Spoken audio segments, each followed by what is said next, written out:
Okay, dear students, in this particular exercise, I have taught you many sums, how to use substitution method. From now onwards, in the word problem, I will help you in framing the equations. After the equations are framed, you need to apply the substitution method and solve the sum on your own. Let us look at question number 3. The coach of a cricket team buys 7 bats and 6 balls for rupees 3,800. That is my condition number 1. And she buys 3 bats and 5 balls for rupees 1,750. So that is condition number 2. From these two conditions, we need to frame two equations, and from that we need to find the value of each bat and each ball. So as in this particular sum, I want to find the value of each bat and each ball. I will take the cost of each bat as rupees X and the cost of each ball as rupees Y. Now, what was our condition 1? Total how many bats? 7 bats. What is the cost of one bat? X. So the cost of total 7 bats will be equal to 7x. Along with 7 bats, 6 balls are also bought. What is cost of each ball? Rupees Y. How many balls are bought by the coach? 6 balls. So it goes to 6Y. So the cost of 7 bats, that is 7x, and the cost of 6 balls, that is 6Y, is equal to 3,800. That is our condition number 1. Now, she also buys 3 bats and 5 balls. So cost of 1 bat X. So cost of 3 bats will be equal to 3x. Along with 3 bats, she also buys 5 balls. Cost of 1 ball is rupees Y. So cost of 5 balls is rupees 5Y. So 3x plus 5y. Total cost is rupees 1,750. So that gives me 1,750. Now, if you want to make this 3x as subject of formula, 3x is equal to 1,750 minus 5y. So x is 1,750 minus 5y upon 3. When you substitute this value of x, you will get the values of x and y, that is the cost of each ball and the cost of each bat, that you need to find on your own. Now, very important sum. Question number 4. The taxi charges in a city consist of a fixed charge with the charge for distance covered. So here there are two types of charge. One is a fixed charge. Okay, the fixed charge remains the same whether you travel for 1 kilometer or 100 kilometer. So one charge is fixed charge, and then there is another charge which is added to your last bit, that is the charge for distance covered. Means that depends on how many kilometer you travel in that particular car. Now the condition, for a distance of 10 kilometer, the paid charge is rupees 105. So a person is hiring the taxi and the person travels a distance of 10 kilometer, then his final bill is rupees 105. That is condition number 1.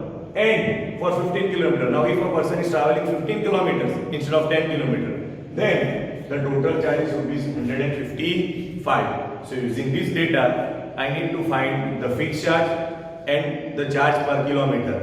I also need to find that what will be the charge if a person travels 25 kilometers. So I will give you the hint of how to frame the equations. Now in this particular question, you need to find two things. One is the fixed charge and the second is charge per kilometer. So I will assume the fixed charge of the taxi to be rupees X and charge per kilometer to be rupees Y. Now what was my first condition? Charge for 10 kilometer is rupees 105. Fixed charge remains the same, there is no change. Okay, so it is X. Now charge for 1 kilometer is rupees Y.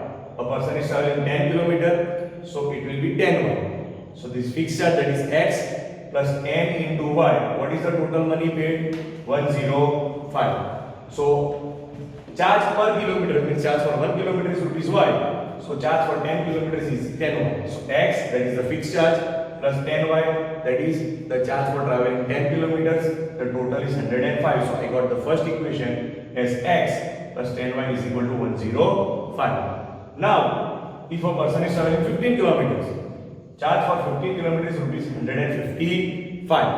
Now, as I already taught you, fixed charge remains the same. So that fixed charge is x plus what is charge for 1 kilometer? y rupees.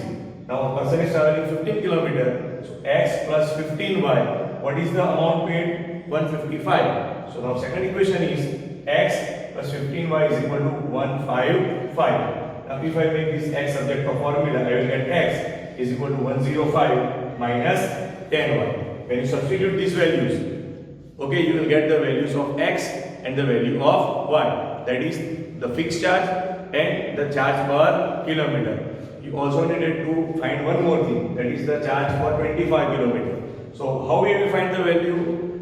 See, fixed charge remains the same, that is x, and for 25 kilometers the charge is 25y. So after finding the values of x and y, you need to put this value in x plus 25y, that will give you the charge for 25 kilometers.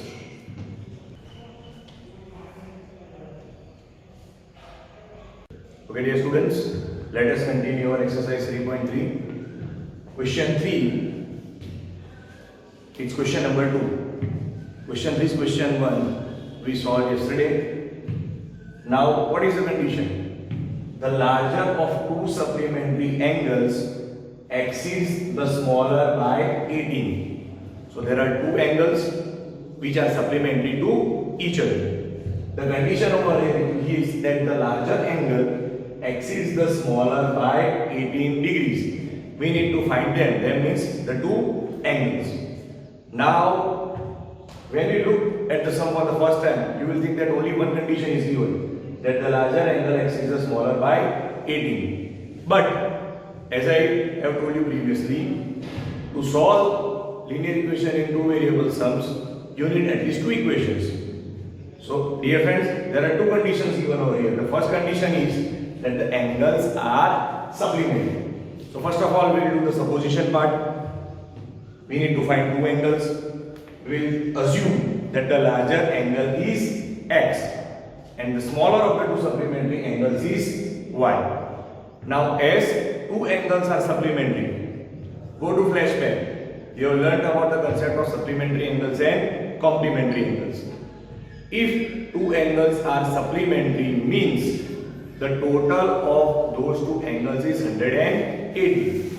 Means if one angle is 100, then definitely the other one has to be 80. So as the first condition over here is that both the angles are supplementary, means the sum of both those angles should be 180. So as both angles are supplementary, my first equation based on the first condition is that x plus y is equal to 180. That gives us our equation number 1.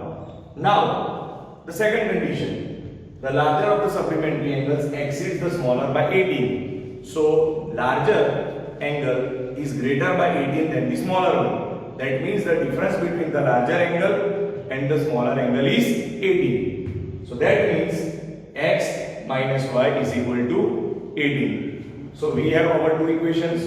Equation number 1, that is x plus y is equal to 180. Equation number 2, that is x minus y is equal to 80.